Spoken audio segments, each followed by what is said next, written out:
the most organized, well-financed opposition group to the mullahs in Tehran is the MEK, who is fighting to see a change and bring about freedom in Iran.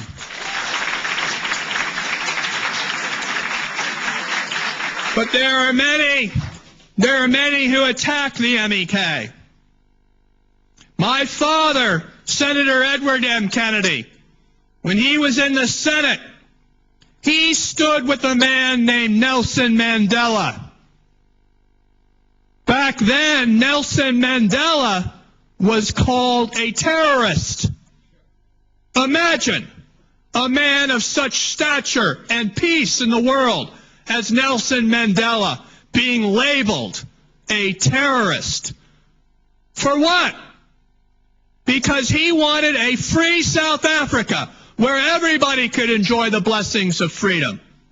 And yet he was labeled not only in South Africa by the apartheid government, he was labeled in the United States of America as a terrorist until my father fought to see the United States policy change, where instead of being on the side of those who had oppressed people, the United States took the side of Nelson Mandela and a new South Africa.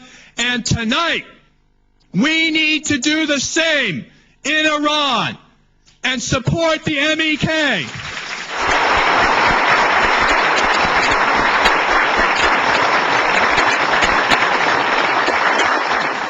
And this, as my good friend said, is not an issue of the left or the right.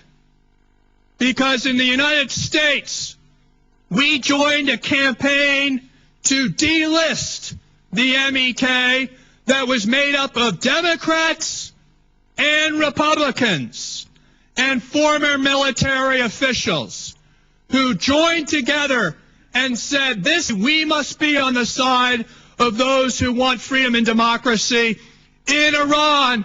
And those people are the people that have been fighting for a free Iran, the MEK.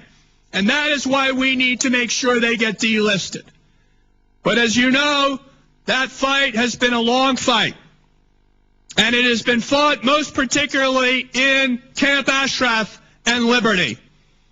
But we have managed in the United States to finally delist this terror label off the MEK, and finally the people in Camp Ashraf and now in Liberty need to be recognized by the United Nations and the United States as the refugees that they are and treated with dignity and respect and human rights, because that's what they deserve.